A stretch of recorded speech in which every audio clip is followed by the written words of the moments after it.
Hola, muy bienvenido, muy bienvenida a la clase de hoy. Hoy trabajaremos sobre un concepto que es muy importante a la hora de realizar clases, que es el aprendizaje activo.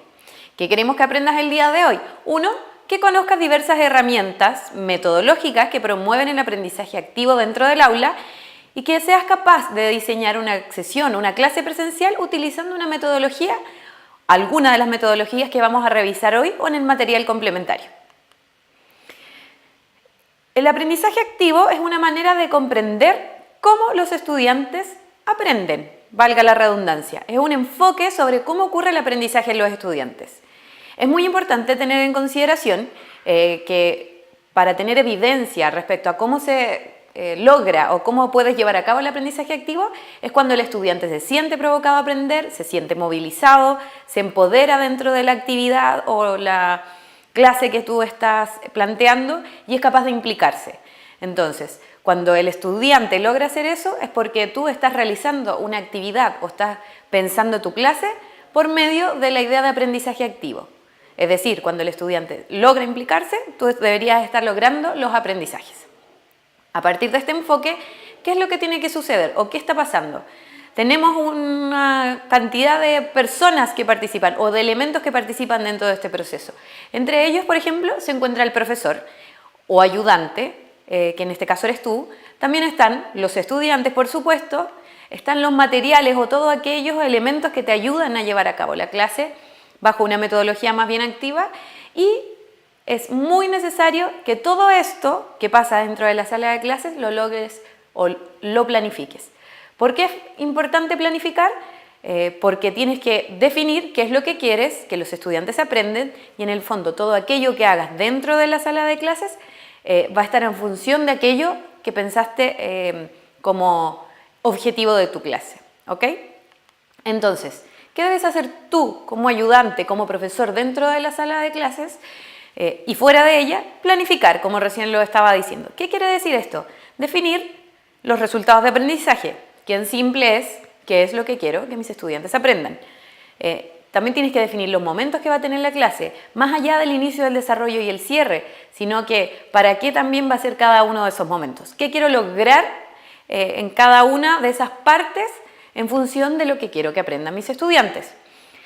Los tiempos que va a tomar cada una de esas cosas, fundamental que los pienses siempre antes, porque si no, pasa que se te puede pasar el tiempo y no logres realizar todo lo que tenías pensado. Las instrucciones que son fundamentales para que los estudiantes logren captar lo que quieres hacer, cuáles son los materiales que vas a necesitar para prepararlos y los roles que van a tener los estudiantes, el ayudante, el profesor o quien participe de la clase durante ese momento. Esto lo puedes hacer mediante la implementación de metodologías activas, que son las que vamos a revisar durante la clase. Algunos ejemplos, por supuesto, no son las únicas. En tercer lugar, sí o sí, para saber que tus estudiantes están aprendiendo, debes monitorear durante la ejecución de las actividades que los estudiantes están logrando involucrarse en la tarea, que era lo que hablábamos recién respecto a qué es fundamental en el aprendizaje activo. Y por último, debes evaluar los aprendizajes. La metodología por la metodología no sirve. Siempre que esté a favor o en función de los aprendizajes es que toma un lugar relevante. Entonces, si evalúas y no está pasando mucho con lo que estás haciendo, probablemente haya una desconexión entre los resultados de aprendizaje y los métodos que estés utilizando para que tus estudiantes aprendan. Algunas metodologías que les vamos a presentar. Una de ellas se llama Think, Pair, Share. ¿Por qué se llama así? Porque es una metodología que lo que busca es que hayan 3 momentos durante la actividad que realices en donde empiece el estudiante a trabajar primero de manera individual, luego pase a trabajar en duplas y luego a compartir en grupo o en plenario según sea el caso. Esto promueve el cambio de roles dentro del funcionamiento de la clase, ya que aquí el estudiante toma un rol mucho más protagónico sobre lo que sucede. ¿Ya?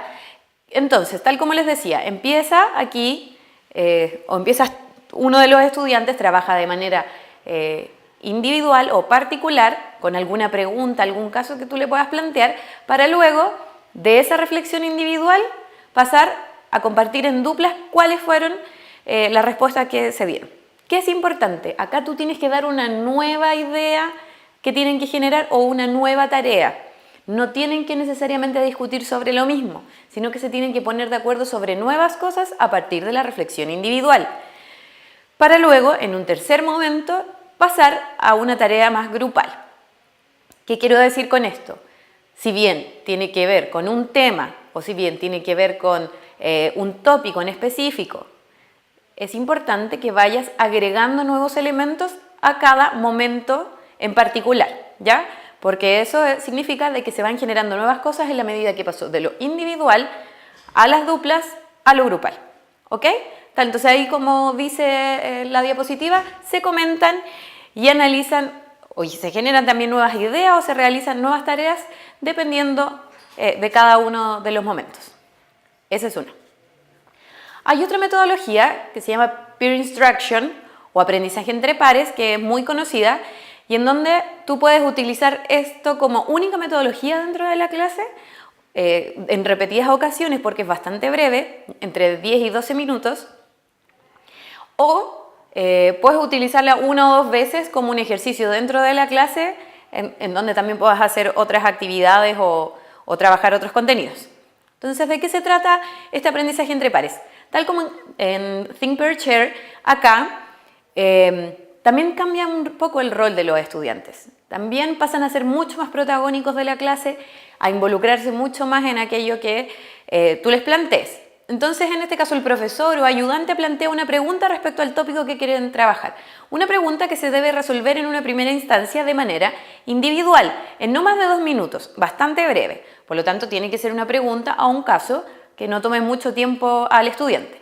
Una vez que pasa ese momento de manera individual, pasas a una tercera etapa de este ciclo, por llamarlo así, en donde entre estudiantes discuten cuál sería la respuesta correcta a partir de las reflexiones individuales.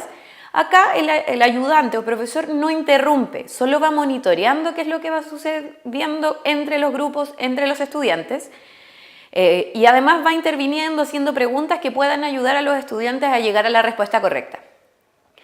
Una vez que se termina esta discusión, el profesor va guiando de manera mucho más intencionada al grupo en la respuesta correcta. De tal forma de que el profesor, o en este caso tú como ayudante, vayas dando cuenta de quiénes van acercándose más o menos a esa respuesta. Todo esto en un tiempo muy breve, vuelvo a repetir. La discusión no debería tomar más de 5 minutos. Luego, cuando ya van cerrando la discusión, aquellos estudiantes que se acercaron más a la respuesta correcta, por supuesto tú debes exponer cuál es ella, deben explicar a sus compañeros cuáles fueron los razonamientos y conclusiones respecto a aquello que les ayudó a llegar a esa respuesta, de tal forma de que el aprendizaje y la enseñanza se den entre ellos. Entonces, quienes más se acercaron a la respuesta correcta, en resumen, van a explicarle a los compañeros que les costó más llegar a esta, tendiendo a un aprendizaje entre pares. ¿Y cuál es tu rol aquí? Bueno, durante la actividad tienes que ir guiando, orientando o provocando por medio de algunas preguntas a los estudiantes para que se vayan acercando a la respuesta correcta, y una vez que se acabe la discusión entre pares, va cerrando con los conceptos que son subyacentes al tema o que son fundamentales para poder comprender o cerrar la temática, el tópico o el concepto que para ti en este caso era importante de trabajar por medio de esta metodología. Como puedes ver, tanto la primera como la segunda implica que haya una participación activa y muy concreta de los estudiantes dentro de la sala de clases. En tercer lugar, una que es muy utilizada pero que está poco definida es el análisis de ilustraciones. El análisis de ilustraciones tiene que ver con poner fotografías, videos o cualquier otro recurso audiovisual que permita a los estudiantes acercarse a algún contenido o tópico específico. En este caso, ¿qué es lo que debe hacer el profesor? Presentar a los estudiantes una o varias imágenes y explicar de manera detallada lo que quiere mostrar con esa imagen, ¿ya? Se puede realizar también un trabajo grupal en donde por medio de preguntas, por ejemplo, más ligado a un Think, Pair, Share, hay un análisis de parte de los estudiantes respecto a las imágenes. Y obviamente, según el momento en que se utilice, lo puedes aplicar como una evaluación formativa o calificada. Sobre todo en el área de la salud, este puede ser una herramienta súper potente. Acá hay algunos ejemplos respecto a tipos de imágenes que se podrían utilizar dentro de la sala de clases. En primer lugar tenemos las imágenes descriptivas, que como su nombre lo dice, en sí mismo tienden a englobar por ejemplo, alguna máquina o en este caso la célula, todo el conjunto del modelo que te gustaría mostrar, ¿ya? Entonces, para que el estudiante tenga una visión holística de aquello que en este caso resulta más funcional como una máquina o la célula en particular. Las imágenes funcionales, como su nombre lo explica, tienen que ver con funciones o relaciones sobre algún proceso, por ejemplo, como alguna cadena alimentaria o algunos procesos económicos que son como aquí se muestra en segundo lugar. Y las imágenes expresivas son aquellas en donde tú quieres provocar a que el estudiante vaya generando ideas, vaya criticando, vaya generando opinión o qué es lo que les pasa a ellos respecto a algunos fenómenos sociales, naturales, etc. ¿Ya? Entonces, si bien es súper común la utilización de imágenes, es importante definir para qué las quieres utilizar. Para que el estudiante se quede con una idea genérica respecto a algo, para que logre entender las relaciones que hay entre elementos o entre sujetos o entre animales, etc. O provocar algo en el estudiante que le permita posicionarse, generar valores o otros elementos en los que puedan ser utilizadas este tipo de imágenes. Es importante que siempre te preguntes el ¿para qué? ¿Qué quiero que aprendan con esto? ¿Ok? No olvides ese detalle. Y en último lugar, queremos presentarte la metodología de casos. Esto también es muy utilizada como para que tú logres complejizar el conocimiento, ver si eres capaz de aplicar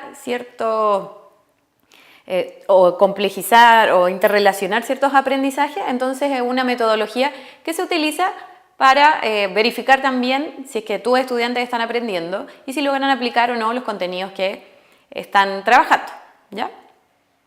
Tiene 4 etapas que son bien simples en el fondo en función de que tú vayas notando cuáles son los pasos que tienes que seguir para poder implementar esta metodología dentro del aula. En primer lugar, obviamente, debes seleccionar o diseñar un caso que esté asociado a la asignatura de la que tú estás haciendo cargo. Debes plantear situaciones reales, que pueden ser contingentes, que pueden ser reales en el sentido que puede pasar en la vida real, pueden ser inventadas por ti, pero es importante que también tengas evidencia respecto a ello. Y obviamente debe estar al alcance respecto a los contenidos o a los tópicos que manejen ya los estudiantes. No deberían ser contenidos más avanzados o aquello que todavía no les pasan por el nivel o el año en que se encuentren. Entonces es importante de que sea un caso muy ad hoc al curso al que le estás haciendo clase. Por supuesto, también asociado a los aprendizajes que quieres que logren. Una vez en la clase, dentro del aula, debes entregar el caso a los estudiantes. Puedes hacerlo de manera individual, grupal, duplas, etc. Escrito, en video, da lo mismo, o imágenes, como lo veíamos recién. Entonces es importante de que veas cuál es el dispositivo que más les acomoda o te acomoda según la cantidad de estudiantes. Es un elemento a tener en consideración. ¿Qué debe decir el caso? Al menos debe indicar cuál es el contexto en el que aparece para que sea más asociado a la realidad. Obviamente que si es un caso real el contexto se da por entendido o hay que explicitarlo, pero es más fácil. Debes poner situaciones claves que les permitan al estudiante reconocer elementos que sean suficientes para poder proponer una solución y obviamente tiene que haber un problema o algo que los estudiantes les permita discutir o poner en duda o racionalizar. Se da, por supuesto, la instrucción sobre qué deben hacer con el caso. Solo leerlo, deben leerlo y discutir respecto a unas preguntas, deben leerlo y después se les va a plantear otra actividad, deben encontrar algo en el caso que sea importante, entonces es fundamental que pongas instrucciones respecto al caso. El caso por sí mismo también no tiene ningún valor. Entonces, ¿qué quieres que tus estudiantes aprendan? ¿Quieres que identifiquen elementos dentro del caso? Perfecto, orienta la instrucción respecto a eso. ¿Quieres que apliquen algunos conceptos? Perfecto, orienta la instrucción sobre eso, quise decir. Entonces es importante que tengas ojo siempre que el caso en sí mismo no tiene ningún valor si es que no está mediado por ti. Luego los estudiantes obviamente deben hacer la revisión del caso de manera individual, alguna discusión grupal sobre lo que se pensó individualmente y lo que se comparte en grupo y se aplican o deberían aplicar los conocimientos teóricos se elaboran hipótesis sobre el caso y se proponen soluciones. O sea, este es el momento en donde los estudiantes, mediados por la instrucción, son capaces de analizar, reconocer, identificar, relacionar, inferir, etc. Para que una vez que hayan hecho eso, propongan soluciones. Soluciones respecto a lo planteado como instrucción. Es importante que esto sea como a todo el curso para que se vaya dando una discusión con el profesor, con el ayudante, con los mismos compañeros. Pero al final siempre es cuando, entre comillas, se da la respuesta correcta o cómo debería ser una resolución del caso óptima asociada a la profesión o disciplina que tú estás enseñando. ¿Ya? Entonces, los estudiantes deben explicar sus procesos de análisis, el por qué llegaron a esa toma de decisiones y cómo fueron construyendo. Más que una respuesta final o no, porque en realidad lo más importante es el proceso. Bueno, una vez revisadas estas 4 metodologías, cabe destacar a estos elementos que es para ir cerrando y consolidando aquello que es fundamental a la hora de que te propongas realizar actividades, acciones o una docencia centrada en el aprendizaje activo de los estudiantes. En primer lugar, planificar la clase, por supuesto, y en función de lo que tus estudiantes deben aprender.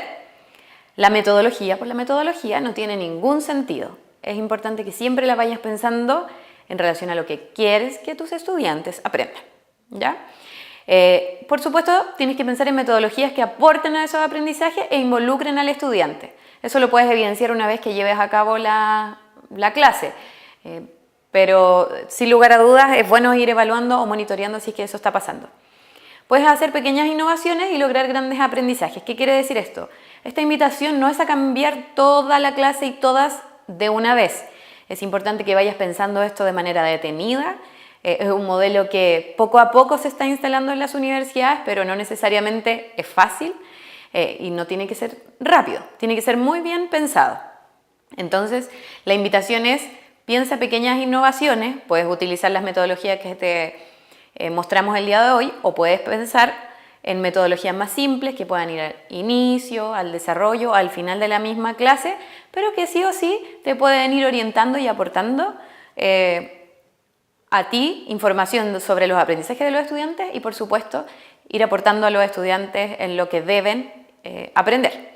Y por último, como recién lo decía, siempre debes evaluar si los estudiantes están aprendiendo o no.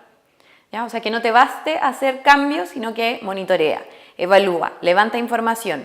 Eso quiere decir que puedes aplicar un cuestionario al final, ir evaluando cada 2 semanas cómo va siendo tu docencia y si es que los estudiantes van aprendiendo o no, cómo les está yendo en sus evaluaciones, etc. Es fundamental que vayas monitoreando todo ese proceso porque solamente quedándote con lo que pasa en clases no es suficiente para saber si es que los estudiantes están aprendiendo o no.